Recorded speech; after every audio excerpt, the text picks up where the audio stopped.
Okay. Okay. So first of all, glad all of you came. It's been a very horrible week so far, and in a sense it's good that we're doing something that perhaps can keep our minds, you know, looking ahead, not backwards. So you know, there are opportunities I've noticed on a number of places for people to talk about these feelings they have, and I believe something was sent out today that the Jewish Family and Children's Services are offering things as well. So if you need that, please do look for the help if you need. Or what you could do basically is uh, call somebody up in TBZ or a friend and say, let's talk. That's basically Mhm. it. I think it's important Uh-huh. just to express what your feelings are. Yeah. Uh, you know, having family in Israel, it's even a little bit more of a layer on top of things. They are all safe, thank God. But I am unfortunately a news junkie, and I listen too much to the Israeli news. And those of you who are familiar with the Israeli news, I listen to Channel 11 and Channel 12. All right. I don't go to the Fox network. We have a Israeli Fox as well, Channel 14, but I try to avoid that. But the it's such a Jewish news. Uh, they have reports from the field, of course, and then they have a panel, usually 6 or 8 people, and they do nothing but yell at each other. Not let the other ones finish their sentences. It's like being at a bad Thanksgiving dinner or a Seder. Everybody, it's so it's kind of sad and funny, and you can see that everyone has shares your anxiety. It's a lot of anxiety, and it all even emerges.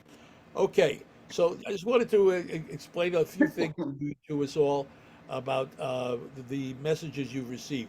I sent something today with called resources, and what it is a way to see maps of what's going on during the various periods Oh, of the readings that you're doing. I'm going to try to get to it myself, and when I get to it, if you can just click on it, it was in the email that said uh, resources. It was sent yesterday, and I believe you got it, and it has all kinds of like maps on it, etc. Yes.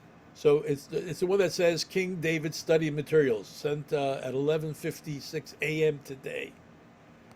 On whatever you use for your searches. And if you look at it, everybody have it yet? Yeah. Okay, you'll see there are a number of links there. oh, So I figured rather than getting confused with screen sharing, we'd all do the link together and look at it, and that way we'll clearer things. You notice that the second link says JesusWalk.com. Don't worry about it. It doesn't say Jesus walked on the water. It's a different site. Okay, and you'll see maps for every part of David's life, the way things shape, and then there's a comprehensive database of maps from the Bible online. So there's a lot to look at, and I think it's sort of important to get sort of a sense of the physicality of what we're talking about. So before we get to that first map, just a few words about what we are going to be doing in the next couple of sessions. We have 6 sessions. I sent you, if you recall, the curriculum of what we're going to try to do at each. It's one of the earlier ones that I sent. Just keep those emails. They also have the link. It'll be the same link every week as well. So don't erase those. Don't delete those. Keep going back to them. So uh, last spring, summer, before we took a break, uh, we were doing Parshat Hashavua every week, and we had done it for a number of years, so we were going, we're doing it around and around. And I suggested a number of topics that I thought would be good to work on this coming year, and I came up with the story of the life of King David Melech, and there seemed to be a resonance to it, and it's quite a story. And of course, most people know only 2 stories. They know the David and Goliath story, and they know David and Bathsheba. But there's a lot going on besides that. I'm going to ask you to read before you come because we can't spend the hour just reading the text. That's all we would do, and there are quite a lot of chapters. I gave you a link on Sefaria if you want to use Sefaria.org as your source of reading the Tanakh. But if you have a Tanakh at home, use that Tanakh. If you have a better source online for reading the Tanakh, use that. Just make sure it's the Holy Bible, the Hebrew Bible you're reading, not the 5 books of Moses. You're not going to find the book of Samuel in the 5 books of Moses. So you have to go to Tanakh. So you open Sefaria, they'll say Tanakh, you hit Tanakh, and then you just look below, you say Samuel 1, you hit Samuel 1, chapter 8, you'll go down to chapter 8. And the one that I gave you has commentary if you wish to read it. You're not required to read it. From a wonderful scholar named Everett Fox. You may be familiar. He translated the 5 books of Moses as well as Judges and Samuel, etc., etc. So they're very helpful, and we could use it. But primarily, the text is what we're interested in. We're not looking to do midrashim here, right?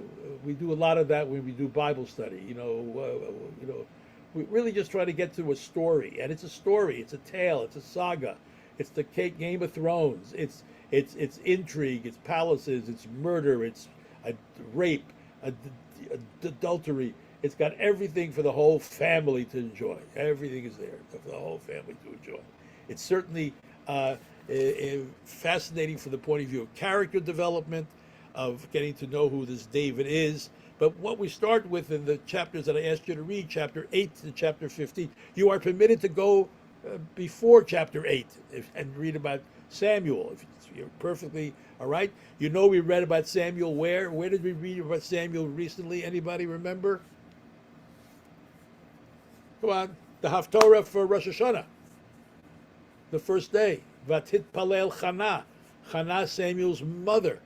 And she goes to Eli, the high priest, remember, and she wants to have a child, and he blesses her, and her child is Samuel, and then Samuel is basically becomes an assistant to the high priest Eli. He's called Eli, and then he himself becomes a major prophet, basing himself on the model of what came before the prophets, and that was a period called the period of the Shoftim, the judges.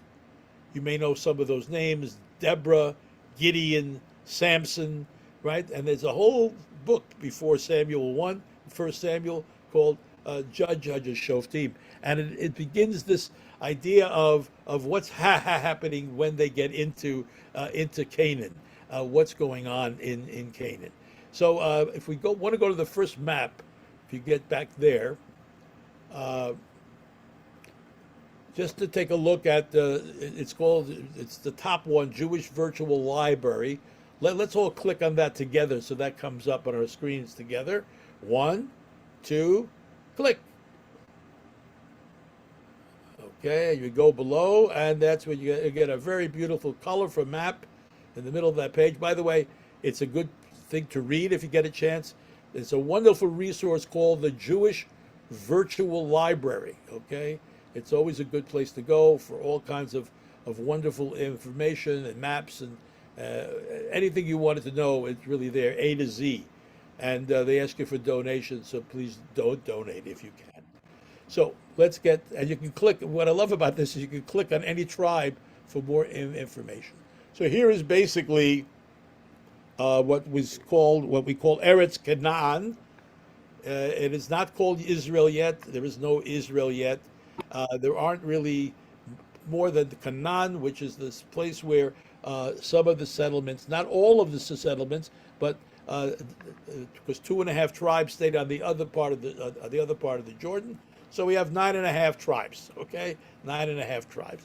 You notice that if you look at the map, the Mediterranean, the Great Sea, is there. You go to the north. You're familiar with Mount Carmel. That's where Haifa is today. There was no Haifa then. You go a little further north, and you're getting to really what is now the border of Syria and Lebanon.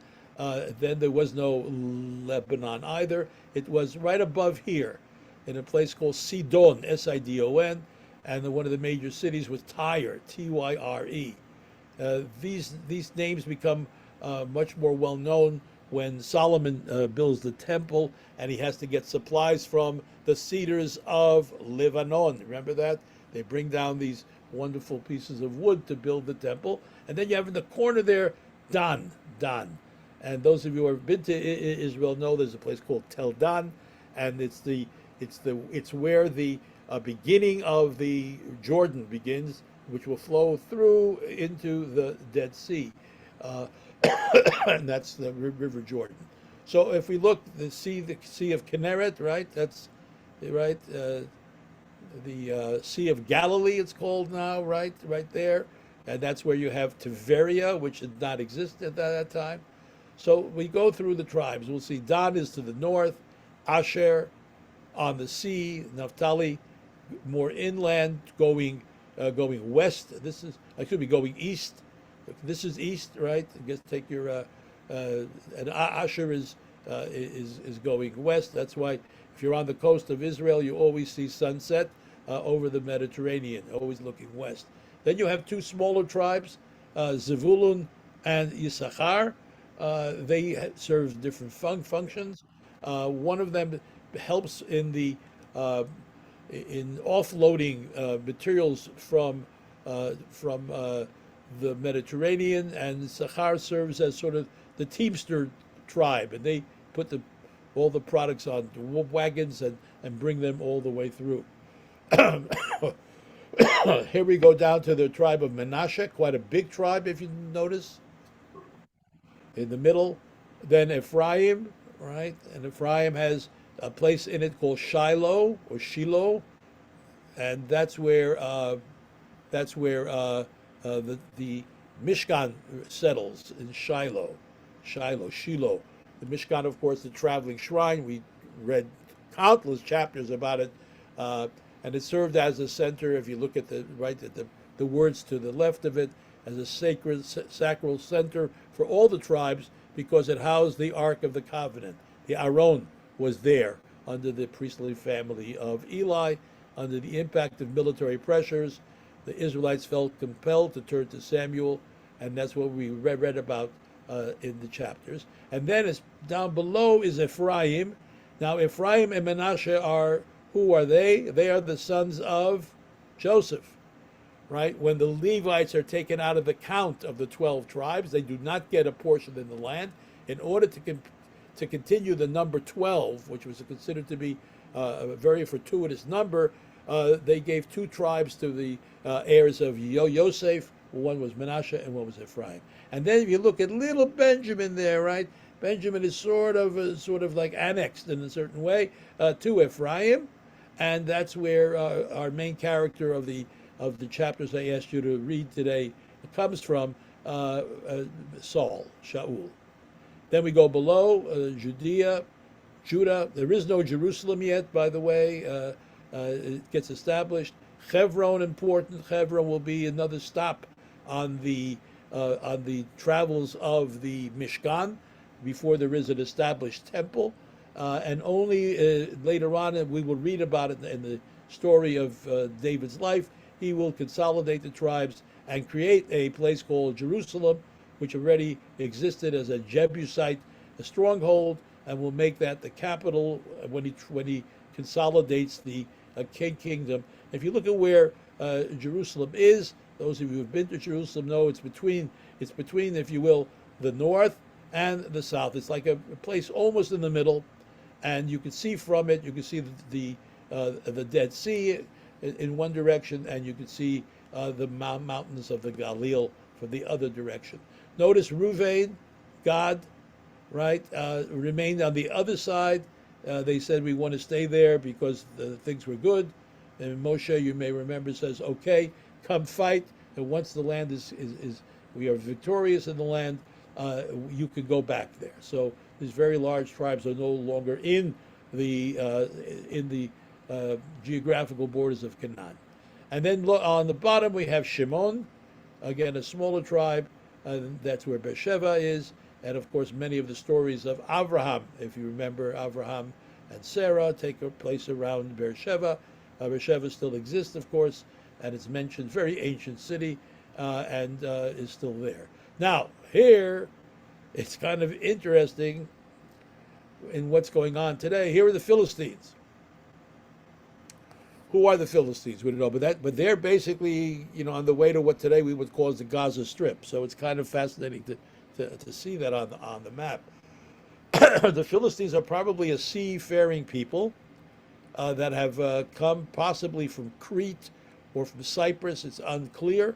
They have a confederation of towns that you may have heard of: Ashkelon, Gat, a number of other 5 towns, 5 cities that become their if you will, under their rule, and they are always making incursions into the Judea and other tribes. And there's an ongoing, if you will, competition between the Philistines and those living within the traditional borders of Canaan. So that's where a lot of the action takes place. There's a lot of issues with the Philistines, and of course, because the Philistines are there, eventually this whole area will be called Palestine, even though they were not the majority population. So you got an idea. This is before David's time, right? So this is all the various tribes, and again, some of the places were competitive. And hopefully, the good times they were not competitive. Each had its own role in the economy, and things worked out pretty well. But again, there was strife and there was competition, and basically under David, he will try to create a consolidated monarchy. Now let's just spend. We can go back to seeing our gorgeous faces, and I would hope that you would let me see your face and not hide behind your name just to say hello. Good. Be careful, you're driving, Randy. So don't.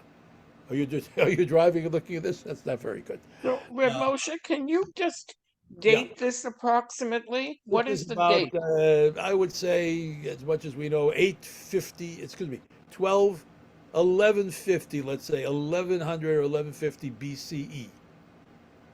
You know how 1150. BCE works, right? Right? Yes. The numbers are larger in the back and it gets smaller, right? Okay. And whereas CE, the numbers are smaller and get larger as you move away. So, that goes like this, right? So BCE. David, according to what we know, may have lived around 1050 BCE, and the consolidation of of uh, the monarchy basically is placed at around 1000 BCE, as much as we know. I think it was a Wednesday that it happened. The first day, it was a Wednesday. But aside from that, also, if you don't have your name up on your screen, I'd love to, because for some faces I do not know. Put up your name or rename yourself any name you like, and I'll call you that. It's okay. I'm not very particular about that. But it'd be nice to see a face and a name and get to figure out what we're doing.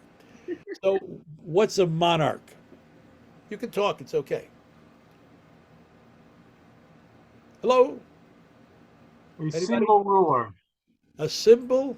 Single, A single. single ruler, right? Mono. Right. One. Monarch. In our tradition, we don't have monarchs. Who is our monarch according to our tradition? Hashem. God. Yud Hey Vav Hey. Right? We use Yud Hey Vav Hey. I'm not a big fan of the word God. I'm not sure what it means. It doesn't mean much for Jews because it's just an English word. But Yud Hey Vav Hey sort of gets us into this idea of the 4-letter name that can't really be pronounced. So Yud Hey Vav Hey is the king. Not only the king, he's Melech Malchei Hamlachim. When you bow at the Aleinu, what are you saying? Right? Lifnei Melech Malchei Hamlachim, the king of kings. Right? The king of kings.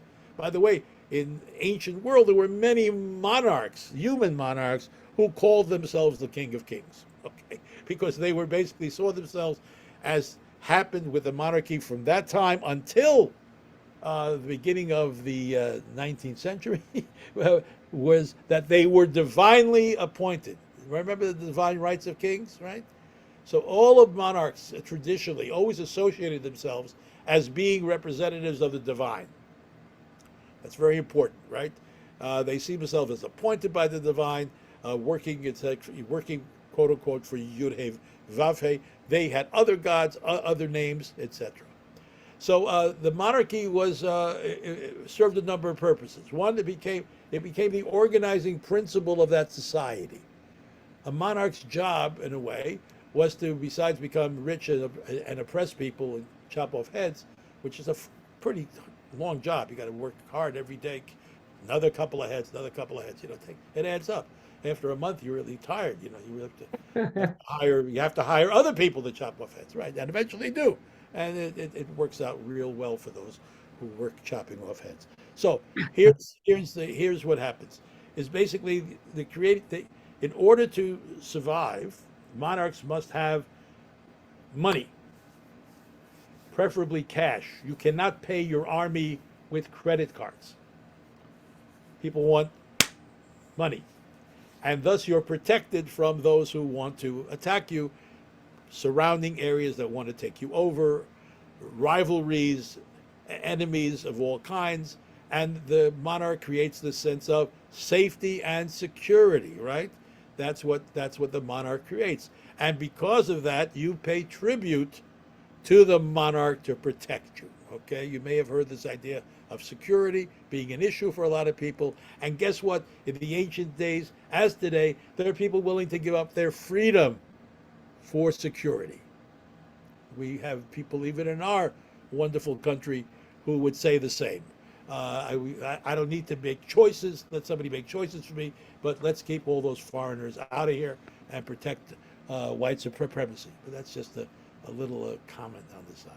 So monarchs are important in creating societies, and you basically know about the best well-known monarch that we have in our tradition is who?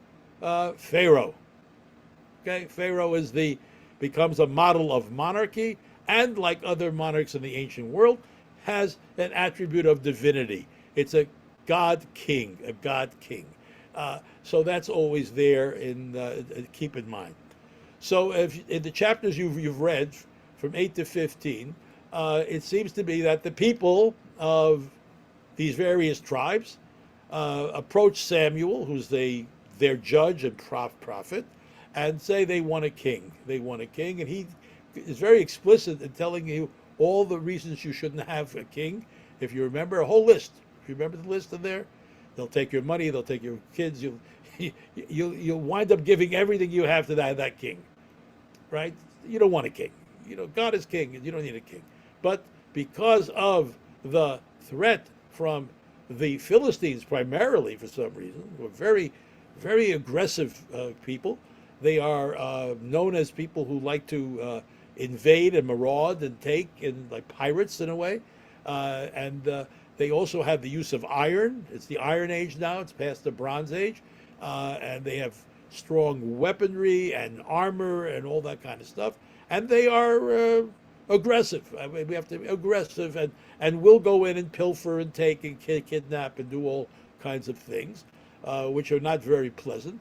And you will also see that that the monarch's job would be to defend his people against this kind of encroachment and this kind of, if you will, aggressive behavior. So they say, give us a king.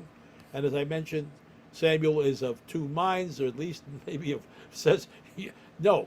Now, what is fascinating, and this is something that Bible critics always talk about, there is a section in Devarim, in Deuteronomy, called the laws of kings. So if there weren't any kings, why did they write this? It's kind of interesting because a lot of the Torah is retrojections on from the future onto the past, right? That's why you get so much about the Mishkan and the priesthood, because the priesthood later on, when the temple exists, are saying, our authority is based upon the revelation from Sinai. Whether or not there really were Kohanim, whether there was a Mishkan, unclear, but that's how they get their authority. Same thing here.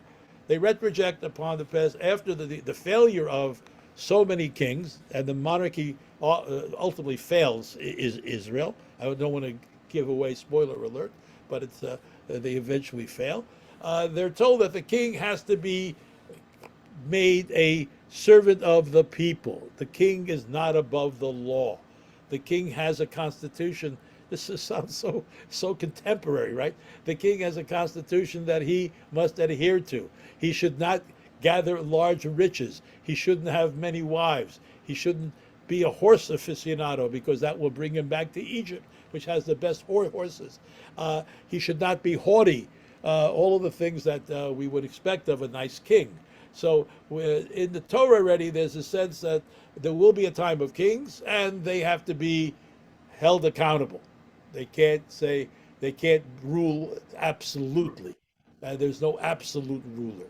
Of course, many of the kings in the books of Kings, which we were not going to be reading, transgress this and become oppressors. And we get all kinds of stories, particularly the story of Elijah, if you're familiar with the story of Elijah, and his and the attempt by King Ahab and his wife Jezebel to destroy him, and he eventually does prevail. But that's there. And then we get this idea that we'll see, and I think Samuel's the beginning of it, of the prophet speaking truth to power.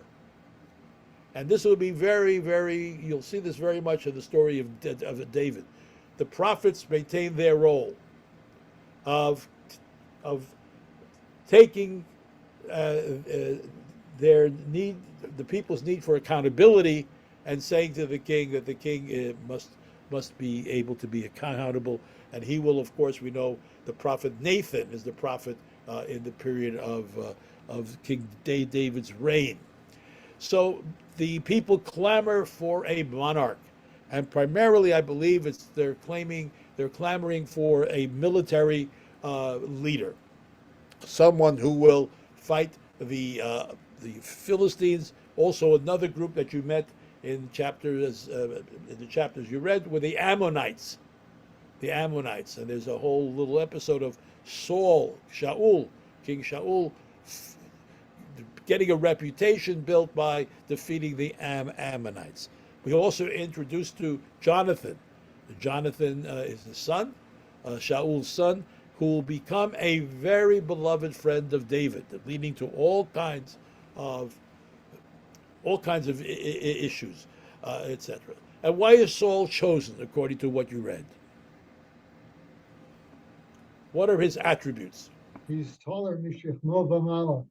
He's tall. Okay, that's true. We have never elected a short person as president of the United States. But he's only tall. You're under 5'5", forget about it. You're out of it. I don't. John Adams was pretty short. Yeah, but it was before they had TV, you know. No, as a rule. Because you had to be able. Now you have to be able to at least show your head above the on the debate stage. You know, they don't want you. It's kind of an informal rule that leaders of countries are usually tall. They are usually tall. Yes, absolutely. So it goes back to King Saul. It goes back to King Saul. I don't know. Maybe the king of the Babylonian Empire may have been tall as well. I don't know. So that's one thing. He's tall. Okay. What does tall mean? Well, he's given a sort of an attribute of being, as you said, from a shoulder to head taller than anybody else. Now, why is being tall at all important? What do you get when you're tall? I haven't been tall. I've never been tall. Anybody here been tall? Anybody tall ever? Michael's tall, right? So what do you get from being tall? People look up to you. That's one thing. They look up to you. What else, Michael? I'll speak to the tall guy. What else do you get? It hurts more when you fall down. Hurts more. And that is going to be true of Saul. It's true. It's true. But also, you see, supposedly you have a bigger vantage point. You can see above, and you can see in that sense. You could also see what's behind people, right? And you have a different perspective when you're tall. People have told me that. Moshe, So, what else does he have? We aren't told much, to be honest. We're told that basically he's not a guy who is what? He's not a King David, as you will see coming up. He's not a guy who goes around basically bragging about himself. He seems to be fairly, I would say, introspective, if you want to use the word. I mean, he's discovered doing what? What's he discovered doing? Something very mundane. Walking behind his cattle. No, trying to find the she-asses that have run away. Basically, he's sent out, and he's there to check in on these female donkeys who have got lost. It's not exactly a very mechubadik, how can I say, honored kind of profession, chase the animals who have gone astray, right? So it may be that it shows that he doesn't have a necessarily intellectual life, if you want to say that, and he's accompanied by a young man, etc., etc. And that But story he's is a also fascinating story. he's If you read doing the it at story. his father's bidding. So he's responding to his father's Yeah, but his father instructions. obviously is not saying to him, "I want you to take care of the books next year."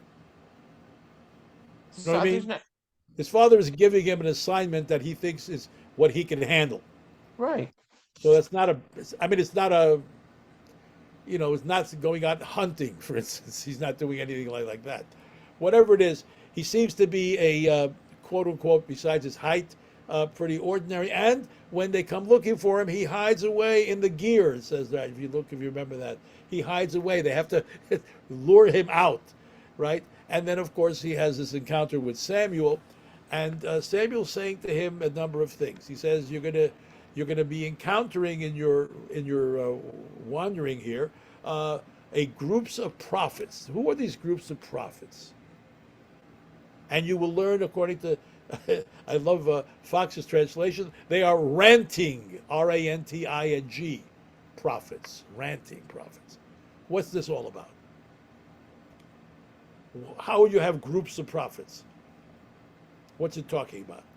Anybody here old enough to remember the Hare Krishna people in the on the streets and the airports, right?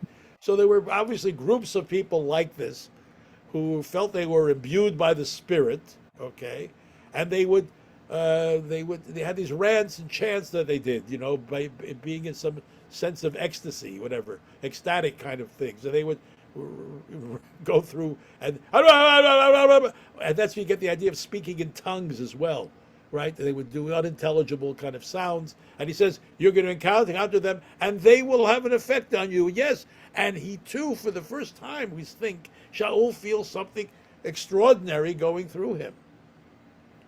Because what does ecstasy mean? Anybody know what the word means? Going out of yourself, leaving yourself. That's what it means, right? You get to such a place where you're no longer in your own body. You're like somewhere else, right? And that's what ecstasy means. So for some people, that's really a wonderful thing. There's also a great drug, but I won't talk about that right now. Another time. So this is a setting for us to go into our study of King David. Is one, the institution of monarchy. Second, the idea of constant, it seems, warfare that has to be dealt with. We also notice, and if you read in the chapters you asked to read, that there is an interesting thing. The Ark of the Law, or the Aron HaKodesh, is used as a battlefield, if you will, implement to bolster the spirits. Now, how do we know that? We open the Torah, said, "Vayhi ben so Aaron, v'yafutzu oivecha miporecha." You will scatter the enemies before you. We sing it every time we take out the Sefer Torah.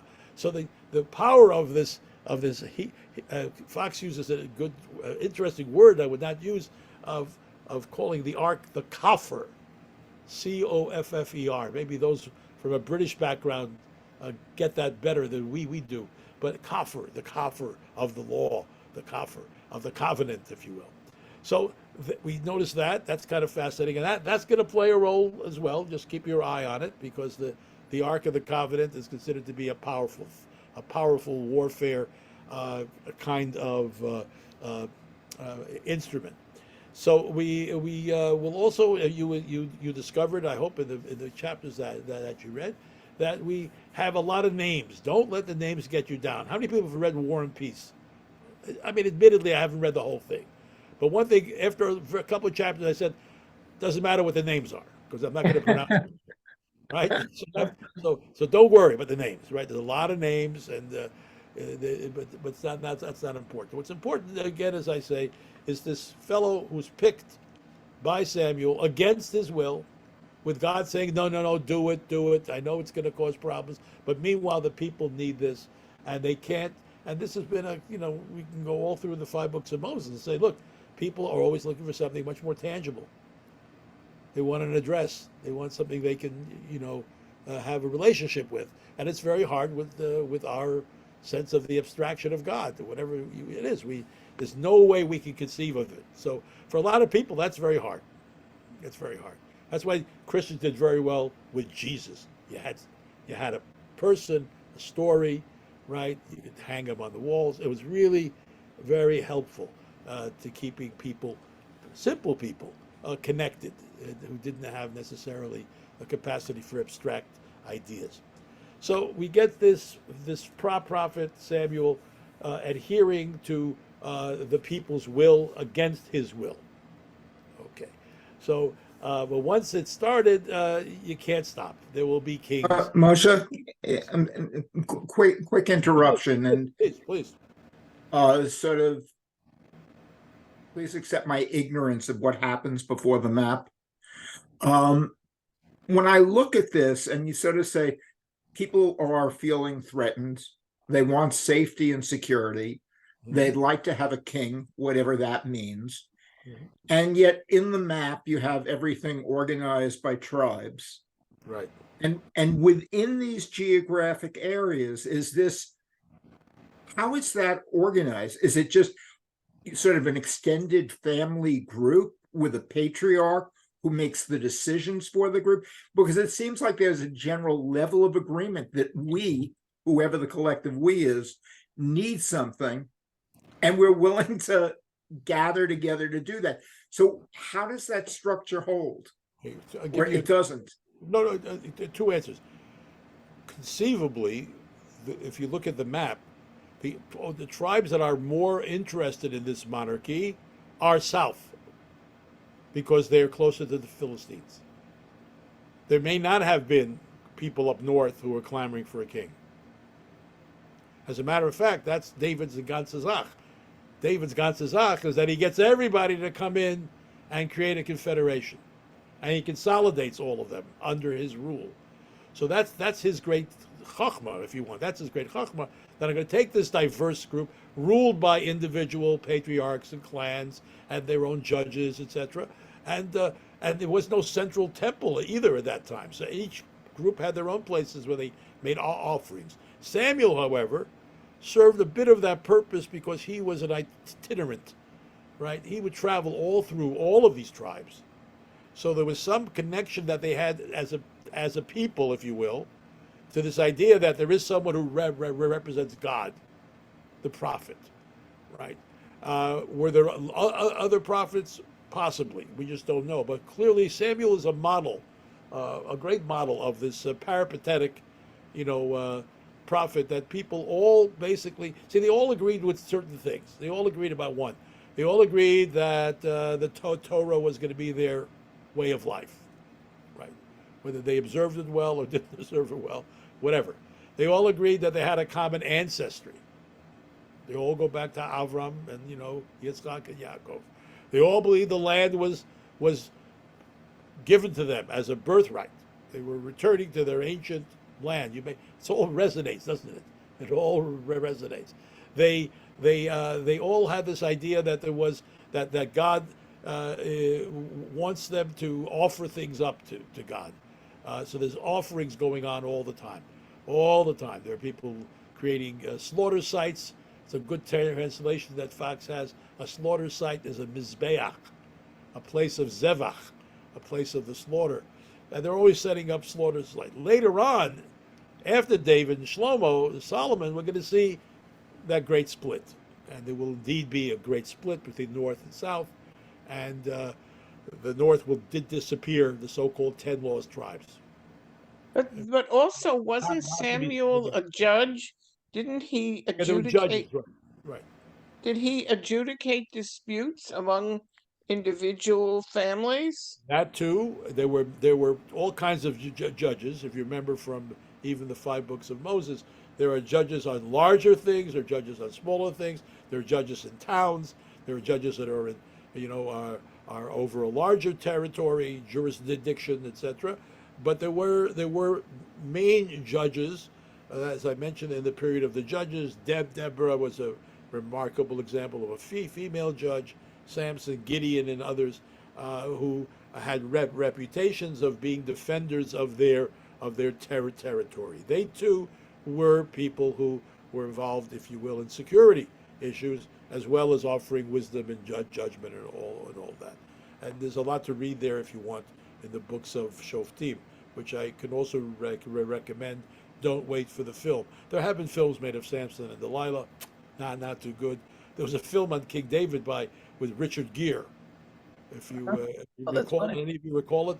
If you don't, that's great. It was worthy not to be recalled by anybody.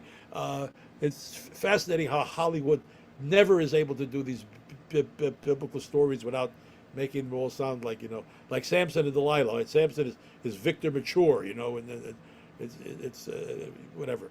That's a whole different subject. How the Bible is represented in film. It's a whole different subject.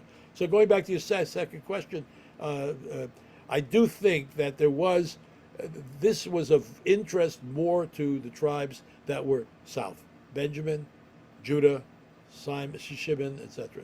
I do think that was the case. I think ultimately the Philistine strength was radiating through. I mean, it's quite possibly they felt threatened as well. But I do agree. I think it's a much more the southern tribes that would feel that need for defense more than the northern tribes. Someone else have something to say? Please do. Now, if you haven't read this, you still can. After we finish, you still can read it. It's still in the Bible, hasn't been taken out yet. So you can still go back and take a look at it. So where are we? Well, we basically have set up this thing that there is this social and military need for someone to lead. It is fascinating that Samuel is always watching Shaul, and you'll hear a lot about Shaul even after he's dead in chapters that we will come to, of Shaul trying to raise Samuel up from the dead in a rather interesting episode called The Witch of Endor. That's a real Game of Thrones kind of thing, right?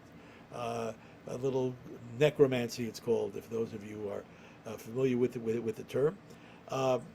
And at the end of the chapter that I asked you to read, the last part, he's given an order to deal with the Amalekites. Now, who are the Amalekites? You may remember them from other contexts, right? We mentioned them in a very weird way. Don't remember Amalek, don't forget. And then it says, wipe out their name. Wait, if I wipe out their name, how can I remember them? It's a very strange way to say it, right? But Amalekites, Samuel says to Shaul, who are they? They are the ones who attacked your ancestors. That's, by the way, another commonality, Ed, the Egypt story. As a origin story, a very important origin story. They attacked your ancestors when they left Egypt. You remember, they were the marauders, etc. They're still around. They're still marauding. I want you to get rid of them. And the extent of getting rid of them is horrible. By our standards, you got to kill men, women, and children, everything, and you're not supposed to enjoy any of the booty of the place.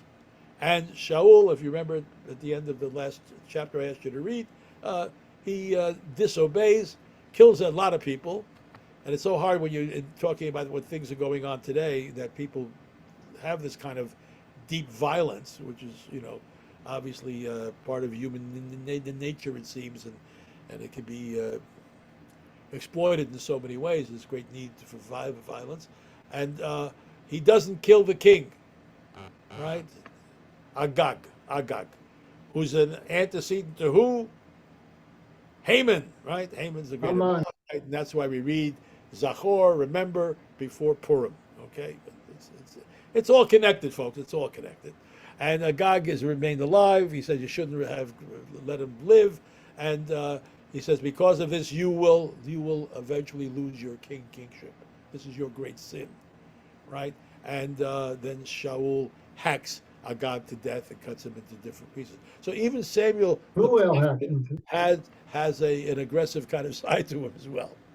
So that's where we left it off, basically. And now we're going to read more. We're going to be introduced in your next readings with the David that you've come to all know, and with the David and Goliath story. Again, what's David's role? To challenge the Philistines who are challenging them. So that Philistine Israelite thing is always going on, always going on.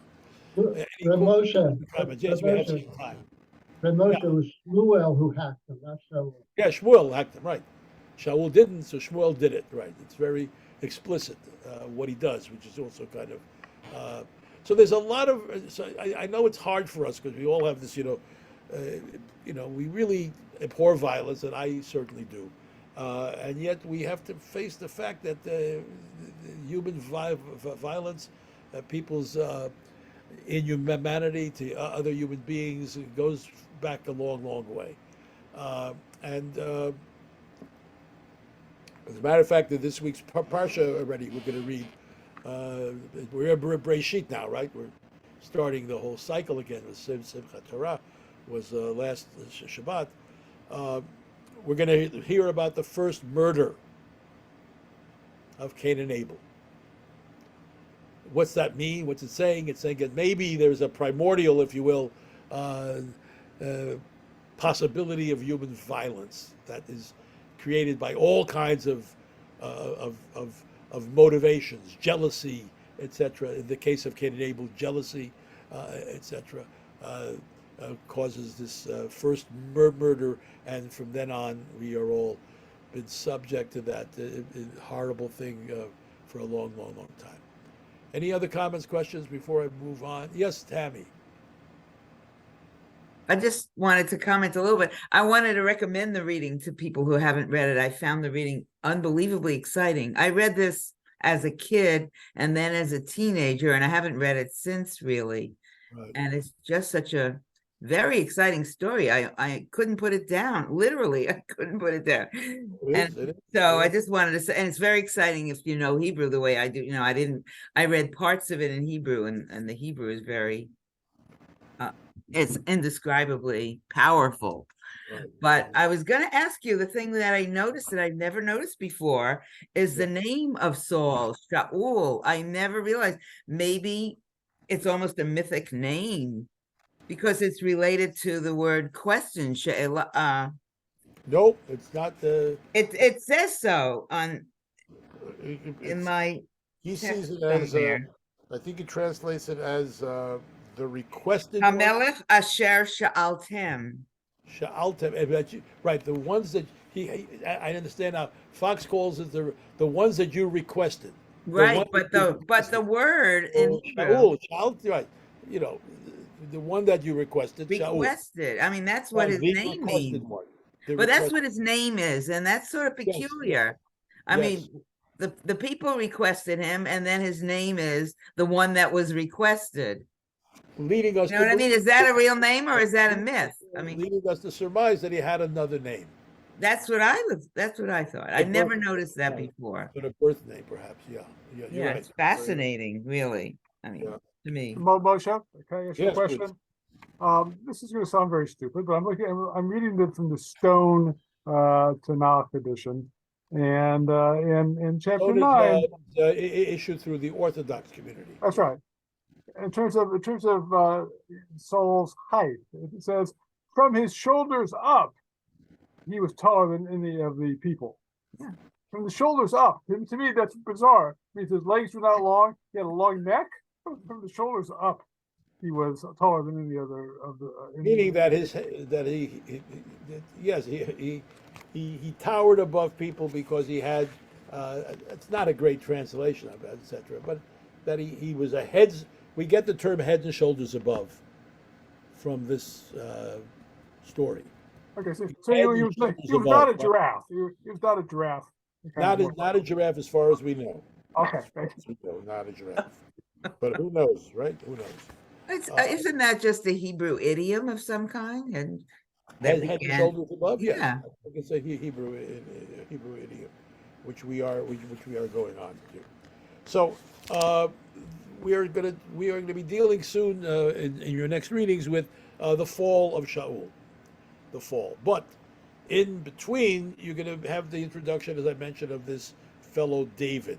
David, by the way, means beloved one. That's what the word means. Okay, it's like it comes from the Hebrew dod, As in Dodi Lee. Dodi Lee, right? Dod, Yeah. Dodi Lee. It's spelled the same way, Dalid Vav Dalid, and you can pronounce it as Dod or David, etc. So we are dealing with a society that is always concerned about its future, as most communities are. They feel threatened, and the answer for them, of course, is to find someone who can stand and defend them, and that's where the David story comes in so poignantly in a little while, when he somehow is able to defeat the symbol of the Philistines, Goliath, right? The symbol of, and that's where you get this idea of the mighty falling to the what's the term I want to use rather than the weak, but the mighty falling to The humble. the humble or the less right, the less gargantuan, right? The gargantuan against the midget. And it's become a part of Western culture, the David and Goliath story. And again, it's being used in all ways of the weak overcoming the strong, the weak overcoming the strong. So that's our little background today. Again, there are questions about every one of these episodes. The commentators talk about it. I stay away from the Jewish commentators on this. They don't really get it in a way. They're always trying to somehow either kosherize something, that isn't kosher. They're always looking for ways of excusing X, Y, and Z. They don't, it's always apologetics. That's the term, and that's why I've turned to Bible criticism, which has to be knowledgeable about the traditional commentaries, but they're able to sort of give you a way of looking at the text by saying, hey, this text was put together by a lot of people over a long period of time, and thus you have seams in it, SEAMS, and some of the seams are sloppy and some are not sloppy. This particular narrative is less sloppy than most, the David narrative. The meaning, again, that it was well known, retold again and again and again. It's a great saga, right? The heroic saga. We have this, all of the traditions, the Greeks, the Romans, right? The heroic saga, the heroic warrior, right? The warrior king. It's all part of a whole kind of corpus, if you will, of historical writing and historical stories. So, yes. Is there any evidence is there any archaeological evidence for the actual historical existence of either of these characters, Saul or David?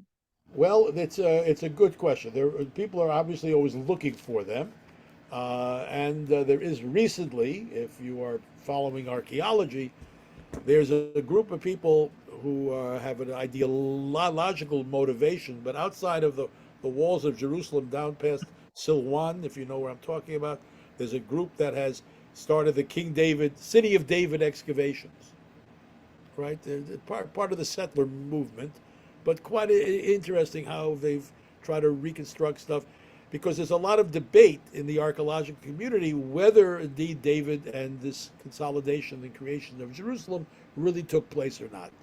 And if it did take place, was it as grand as it was? Or was it just he was successful in becoming the head chieftain of all the tribes? Was it really a consolidation? Was it really a kingdom? A lot of doubt about that. However, they are finding stuff from the earliest parts saying that, we are finding stuff from the King David period that seemed to be fairly sophisticated, jewelry and other kinds of objects, which do show a certain kind of sophistication, maybe even wealth, that there were at least certain classes of people with wealth. So it's still to be found. Like everybody says, the fact that we hadn't found it yet doesn't mean it's not there, right? We might yet find, who knows, something in the Sinai someday if somebody decides to do an apartment development.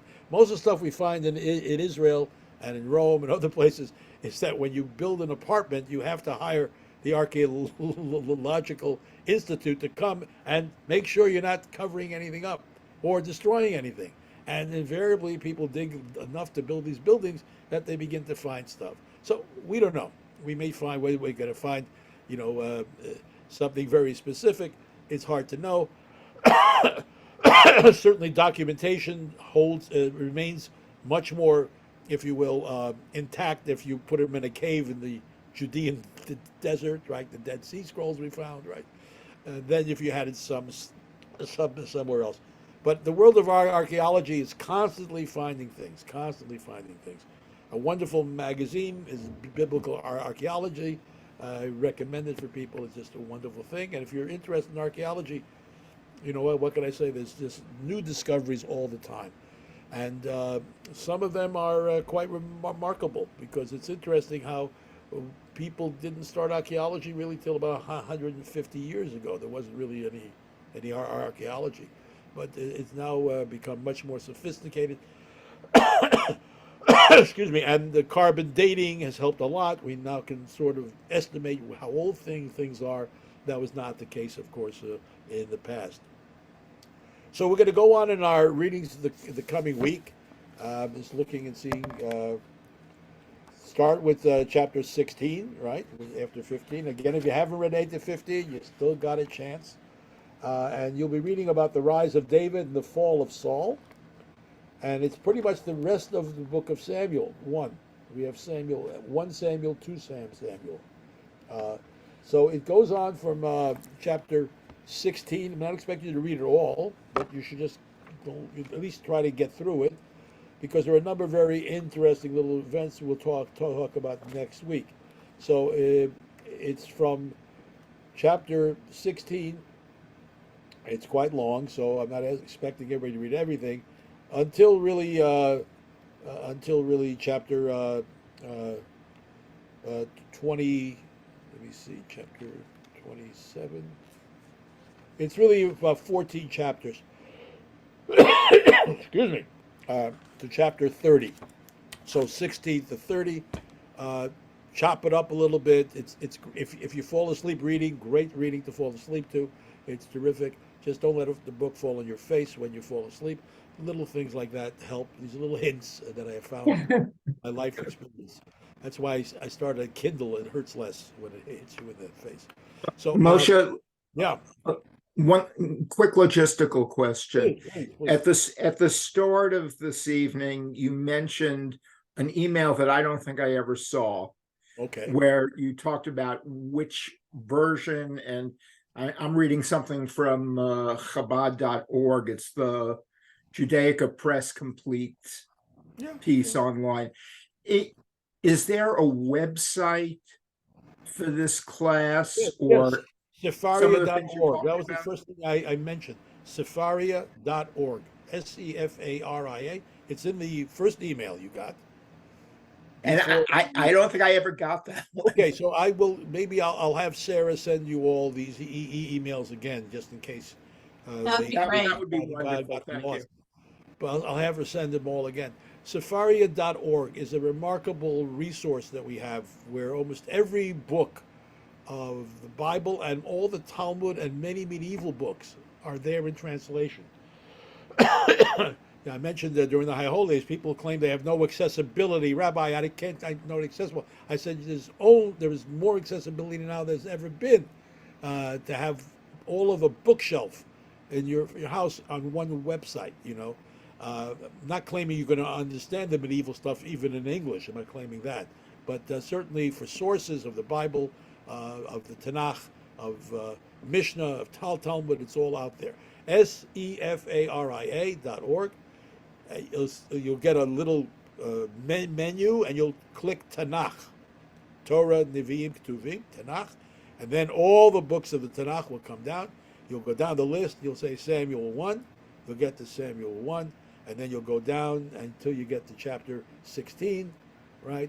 And they will give you Hebrew and English right there. Hebrew and English, which is, for those who know Hebrew, it's really good to glance and see how words are being translated. I also sent and I'll send it again perhaps, I sent a URL for specifically the work of Professor Fox, which has his commentaries in between the various text readings, which are totally up to you to read. You don't have to read them, but for those who are curious, it gets a little academic. That's why I'm saying you're not required to read it. I would stay away from interpretations now. I think what I was really important is that people should read the story. There's a story. And yes, you can find all kinds of ways to get around and this and that and try to understand, particularly when we get to the issues of adultery and rape and all that kind of stuff. And we shouldn't forget, we'll be coming to a very important part during your readings of the rebellions against David as he tries to consolidate things. And the most famous one by his son Absalom. You may have heard that word name Absalom. So we're going to read about that as well. So there's an adventure here. There's adventure. There's challenges, and what's more important is that you'll understand, hopefully through this reading, as I have come over the years, to understand how he's become almost a mythic figure. Even though I do think he was a real person, a mythic figure, and has things attributed to him. What's the most remarkable thing that's attributed to him? Anyone know? Psalms. The Psalms. 150 remarkable Psalms. Probably not the case. And there are people who have tried to show which of the Psalms is biographical, right? But on the other hand, he's portrayed as a singer. So he's a singer. By the way, he's a hell of a good-looking guy. That's another thing, which you're going to see. Extremely well-built and very attractive. And he's able to gather support from people. He's someone people like. They see in him someone of value, and he's able to capitalize on that. And he's what can I say? He's quite a guy. He sings, he dances, he does poetry, he fights, he kills. And what I want you to pay close attention to is this deeply connectedness he has to Shaul. He loves Shaul, and Shaul hates him, and Shaul loves him, and he's afraid of him, and he admires him. He even gives his daughter to him to marry, to make an alliance. That's why you did alliances, right? You had people marry into the family. But just pay attention when you do this reading about this opportunities. He spends all the rest of his reign, Shaul, chasing David, being threatened by him. And David still maintains a tremendous level of compassion for him. And you'll come to one episode, which is quite interesting, where he knows where Shaul is, and he can kill him at any moment. And he just cuts off the edge of his robe and says, I could have killed you, but I didn't. Which makes Shaul even more frustrated by all that, But and a lot of people say Shaul becomes a bit of a, how should I say, crazy, and I think that's probably true. He becomes a bit deranged. And David is described as Navon Davar, which is a very important. Yes, Navon. He's a He knows what to say, how to say it, to whom to say it, and when. Correct. He's a very, very politically agile fellow. He understands his own value, and he understands how he has to play the game in the palace intrigue. And he also knows, this is very important, he knows what to get out of town when he has to. And he knew how to use double entendre. Moves into a part of the Philistine territory for 7 years. You'll see that, 7 years, because Shaul has gone totally mad and is really out to get him. So I'm glad we all are here, and there'll be more folks joining us. A lot of us, Rob is here too. It's going to be a fun 6 weeks. It's going to go fast. I hope it distracts us a little bit from the reality. Yet when I'm reading the story, I'm saying, "Oh, you got to you."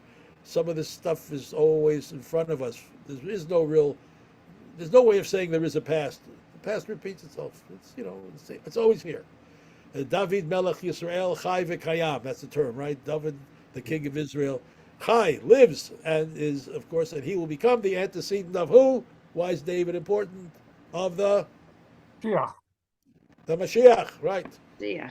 Mashiach will be of the house of David. That's why the Jesus people love David, because that's why Jesus had to be born where? In Jerusalem. No, Bethlehem. Bethlehem. David. He's got to be born in. He's got to be the heir. He's the Messiah, right? Jesus. So he's got to be of the Davidic line, and they do all kinds of draying to make him a part of the Davidic line. So he is admired in all the traditions of monotheism. He's known, not known by people outside of that, but certainly Christians, Muslims, and Jews have all been eager to claim him in one way or the other. So good night to everybody, and I hope we have. I just look, just be prepared, folks. Okay, the tough stuff is coming up now. You're going to see every day accusations, and you're going to see. I'm watching the news now. They just did the, you know, they finally invited in Gantz, and what can I say? I don't want to be too political, but if I was a man of some integrity, which Netanyahu is not, I would have resigned immediately and saying, "Boy, under my watch, the buck stops here. Yeah. This should never have occurred." Yeah, I mean, He's Golda never Meir, going to- she Of resigned. course, he's never going to, but he got at least the. Everybody says, "Why do you have to wait 5 days for him to figure out that he should have a emergency unity government?" Because he's just what can I say? He's always playing to the fans in the back, the He's not even playing to the fans at this point because he didn't do the visiting the hospitals. He Nothing. didn't do any of the No, he's stuff. really, the whole government is absent, and I've never seen. And they say I listen to all these shows, and people are shouting and yelling, shouting and yelling. I've never seen such a lack of trust in the government and the army in Israel ever, in the last 5 days. And if you hear the stories, and now all the stories are coming out, it's worse than we could imagine. Worse than we can imagine. So be prepared. We are going to become the great Nazis of 2023, and it's very important for Jews to be seen as not Nazis by Europeans, particularly, who want to say, "See, anybody can be a Nazi." Wasn't just us, So be prepared. It's not going to be easy. I would suggest if you have influence in any way with people in the press or people offer your opportunities to counter this and saying, yes, it's horrible that Hamas is keeping all these people in Gaza, how should I say, prisoner. They're being prisoners. 90% of people in Gaza are not Hamas, maybe 95 even. And it's unfortunate, and they're going to pay the price. So let's hope that if whatever happens, and it hopefully will not be as destructive as it might be. So thank you all, and I'll see you next week. Read on. I'll have Sarah send you all the emails again, and you'll see that there were a number of them. One was before the events. All right, last week, and one was right after the event, and there was one today with the resources for maps. Okay, and as you go through your reading, by the way, go to the Jesus Walk website, hit it, and then you'll see different maps for different parts of David's life. It's kind of intriguing. The Christians do a far better job on this than the Jews about creating timelines and stuff like that. Okay. Can I Erica, yes, please. Yes, everyone. I just got an email from what was RCN is now Astound, and they're giving free calls from their landlines to Israel to landlines or cell phones through November 15th. So if you use RCN and have a landline, you can call Israel for free for the next month. Right, and those who have WhatsApp, as I do, I'm calling all the time. WhatsApp really works. Brother, his family, friends, and they're very appreciative of the call. I want you to know they're very happy that someone calls and says, "How you doing?" It's important if you know people there and you haven't been in touch. It doesn't matter. Says I've been thinking about you, and just want you to know we are here and we're going to stick with you. It's very important to do. So I wish us all a good night and look forward to it. Is there any questions you have? Just send me an email, and I'll try to do the best I can to respond to you. But as I say, there's no one Bible you should read. I happen to like Fox's translation. I have not been able to find that online, but some people can live with the JPS, which is what we live with, which is on our Eitz Chaim, the one that we use in shul. Okay, everybody. Good night. Thank you. My pleasure. Good night. Right.